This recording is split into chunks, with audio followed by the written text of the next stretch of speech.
Hello दोस्तों, this is deal guide. आइए दोस्तों एक बार फिर से हम स्टडी करते हैं बीएन की। सबसे पहले हम देखते हैं डेली टाइम फ्रेम पे। डेली टाइम फ्रेम पे अगर हम ओवरऑल ट्रेंड की बात करें तो ओवरऑल ट्रेंड हमारा अप है एंड आज फिर से मार्केट ने ऑल टाइम हाई लगाया है। ऑल टाइम हाई की जो हमारी ये वाली कैंडल है उसने अपना हाई लगाया है 44,151 का एंड लास्ट में जो क्लोजिंग दी है वो साइकोलॉजिकल पॉइंट से थोड़ा ऊपर ही क्लोजिंग दी है, 50 पॉइंट के लगभग यहाँ पे हमारी ऊपर क्लोजिंग हुई है। यहाँ पे देखिए, अब हम चलते हैं छोटे टाइम फ्रेम पे, मींस 5 मिनट के टाइम फ्रेम पे चलते हैं। वहां हम ये देखेंगे कि आज मार्केट में किस तरीके का मूव आया एंड नेक्स्ट डे के लिए हम किस तरीके से प्रिपेयर हो सकते हैं, आज हमारी ट्रेड कहाँ कहाँ पे बनी है। सबसे पहले तो हम यहाँ पे एक ट्रेंड लाइन ड्रॉ कर लेते हैं। ये ट्रेंड लाइन हमारे लिए इंपॉर्टेंट है क्योंकि आज इसमें हमने ये देखा है कि ऑल टाइम पहले भी इसने 2 बार यहाँ पे एज अ सपोर्ट यहाँ पे काम किया है एंड थर्ड टाइम इसी पॉइंट के पास में आकर इसने सस्टेन किया है। एक trend line up to down तरफ के लिए आ रही है। मार्केट ने जब इस ट्रेंड लाइन को फॉलो करना शुरू किया उसके बाद मार्केट ने यहाँ पे अपसाइड के लिए कोई मूव नहीं दिया। अब हम बात करते हैं हमारा आज का जो लो लगा हुआ है दैट 1 पॉइंट एंड ये हमारा आज का हाई था। इस रेंज को हमने हाईलाइट कर लिया। अब हमारी जो फर्स्ट ट्रेड थी जो कि हमने लाइव सेशन के अंदर भी डिस्कस की थी, वो हमारी फर्स्ट ट्रेड थी कि मार्केट यहाँ पे एज अ रेजिस्टेंस पहले इसने काम किया, फिर यहाँ पे मार्केट ने एज अ सपोर्ट वर्क किया। तो हमने इस कैंडल पे ट्रेड ली थी क्योंकि यहाँ पे हमें इनगल्फिंग कैंडल पैटर्न दिखा, प्लस हम 15 मिनट के टाइम फ्रेम पे देखते हैं तो यहाँ पे हमें काफी अच्छी एक हैमर देखने को मिली। इसी भी यहाँ पे हमने ट्रेड लिया था कि पहले यहाँ पे एज अ रेजिस्टेंस था और अभी यहाँ पे ये वाली जो लाइन है ये एज अ सपोर्ट वर्क कर रही है। उसके बाद यहाँ पे हमें काफी अच्छा टारगेट देखने को मिला। यहाँ पे हमने काफी अच्छे पॉइंट यहाँ पे बुक भी किए। उसके बाद हमने जो नेक्स्ट ट्रेड ली उसको देखिए कि हमने नेक्स्ट ट्रेड का उसके बाद हमने कोई ट्रेड नहीं लिया। या एक ही हमारी ये ट्रेड थी, काफी अच्छी ट्रेड भी रही है।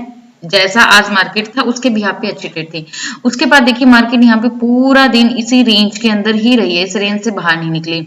अब हम बात करते हैं नेक्स्ट डे के लिए कि नेक्स्ट डे के लिए हम किस तरीके से प्रिपेयर हो सकते हैं। सबसे पहली बात तो ये कि मार्केट अगर इसी रेंज के अंदर ही ओपन होती है, सस्टेन करने के बाद ये ट्रेंड लाइन को ब्रेक करती है एंड रीटेस्ट करने के बाद दोबारा डाउन जाए तो हमारी यहाँ पे डाउन तरफ की ट्रेड बन सकती है। लेकिन हम बात करें कि डेली टाइम फ्रेम पे मार्केट ओवरऑल अपसाइड में है तो इट में भी पॉसिबल कि मार्केट यहाँ पे हल्की गैप अप खुले। गैप अप खुलने के बाद अगर सस्टेन करने के बाद दोबारा फिर से ये वाला हाई क्रॉस होता है तब हमें अपसाइड के काफी अच्छे टारगेट मिल सकते हैं, जिसमें हमारा 250 का यहाँ पे लगभग फर्स्ट टारगेट रहेगा।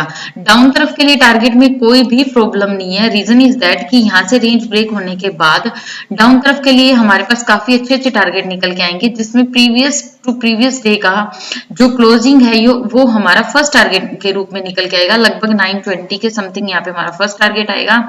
उसके बाद जो हमारा टारगेट आएगा वो आएगा 850 के समथिंग इस पॉइंट के पास में। तो इस तरीके के जो ये वाले पॉइंट्स हैं ये हमारा एज अ टारगेट निकल के आएंगे। अब हम इस पूरी ड्राइंग को रिमूव कर देते हैं।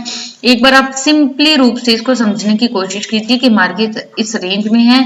आपको कल सिर्फ तभी ट्रेड लेनी है जब मार्केट इस रेंज से बाहर निकले, वरना ट्रेड नहीं लेनी। और ट्रेड भी आपकी सिर्फ तभी एक्टिवेट होगी जब मार्केट कंसोलिडेट करके निकले। सेकंड पॉइंट, अगर मार्केट गैप डाउन या गैप अप को ओपन होती है तो वहां पे सस्टेन करने के बाद जब दोबारा जाएगी तभी आपको ट्रेड लेनी है। एक चीज का हमेशा ध्यान रखना कि डाउन टॉप तरफ के लिए ट्रेंड लाइन आ रही है, जब तक ये ट्रेंड लाइन ब्रेक ना हो तब तक आपकी डाउन के लिए ट्रेड एक्टिवेट नहीं होगी। प्लस रीचेक का जरूर वेट करें। अब मैं आपको एक अच्छा पॉइंट बताना चाहती हूँ, आप इसे चाहो तो अपने नोटबुक के अंदर नोट कर सकते हैं। मार्केट आज अब ट्रेंड में, अब आपको यहाँ पे डाउन तरफ के लिए यहाँ पे आपने ट्रेड ली तो आप आज का जो ट्रेंड क्या है यहाँ पे अपसाइड का। अब आप ट्रेड कौन सी ले रहे हो, डाउन के लिए, डाउन के लिए ट्रेड ले रहे हो। इट मीन्स कि आप यहाँ पे रिवर्सल ट्रेड ले रहे हो। रिवर्सल ट्रेड का एक सिंपल सा रूल होता है कि वो कोई भी एक स्विंग बनाए, जब ये पहली बार डाउन आए आप तभी ट्रेड मत लो। उसके बाद जब रीचेक करके फिर वापस आए, जब ये वाला स्विंग ब्रेक हो, ये वाली लाइन ब्रेक हो आपकी, तब ट्रेड एक्टिवेट होती है। आप सीधी ट्रेड कभी मत लो। हमेशा ध्यान रखना कि जब आप रिवर्सल ट्रेड ले रहे हो तो आप एक स्विंग के बनने का जरूर वेट करो। क्यों? क्योंकि ऐसा भी तो हो सकता है कि मार्केट यहाँ पे अप है, मार्केट आपको डाउन का दिखा, हो सकता है कि यहाँ से कैंडल वापस हो जाए और मार्केट यहीं से डाउन हो जाए, तो आपका एसएल होने के चांसेस ज्यादा रहते हैं। Now next point, market up है, आपने डाउन की ट्रेड ली, अगर आपने यहाँ पे कोई भी सिग्नल कैंडल पैटर्न देखा like as a shooting star, like as a engulfing candle, तो आप वहां पे स्ट्रिक्टली अपना एसएल फॉलो करो। स्ट्रिक्टली इन द सेंस कि यस, इस कैंडल का अगर हाई ब्रेक होता है तभी मैं यहाँ पे बाहर निकलूंगा, वरना नहीं निकलूंगा।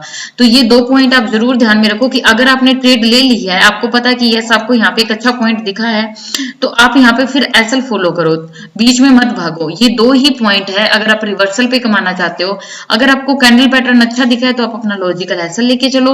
अगर आपको कैंडल पैटर्न की नहीं समझ आई और सीधा ही डाउन आ गया और आपने फटाक से यहाँ ट्रेड ले ली और फिर बाद में पता लगा कि इस तरीके से सस्टेन हो रहा है, वहां सस्टेन में निकलने की बजाय आप यहाँ पे जब रीचेक करके दोबारा फिर डाउन आए, आप सिर्फ तभी ट्रेड लो। तो ये पॉइंट है। अगर आपको लगता है कि ठीक है आपने यहाँ ट्रेड ली, आपको ये भी पता है कि यहाँ पे कंसोलिडेट होगा और आप इस कंसोलिडेशन को सहन कर सकते हो, देन डेफिनेटली आप बने रहो, नो इशू। ये उन लोगों के लिए है जो बिगनर्स हैं और जिनको ये होता है कि हमें फटाक से पैसा मिले ट्रेड लेते ही। तो अगर वो नहीं रुक सकते तो कम से कम लॉजिकल ट्रेड लीजिए, ताकि आपको लॉस मिनिमम हो, प्रॉफिट मैक्सिमम हो। आई होप सो कि जितने भी पॉइंट्स हमने डिस्कस किए वो सब आपको अच्छे से क्लियर हुए। बाकी हम लाइव सेशन के अंदर कंटिन्यू डिस्कस करते रहेंगे। उसके लिए आप ज्वाइन कीजिए लाइब्रेरी ऑफ चार्ट, डिस्क्रिप्शन में आपको लिंक मिल जाएगा। Thank you.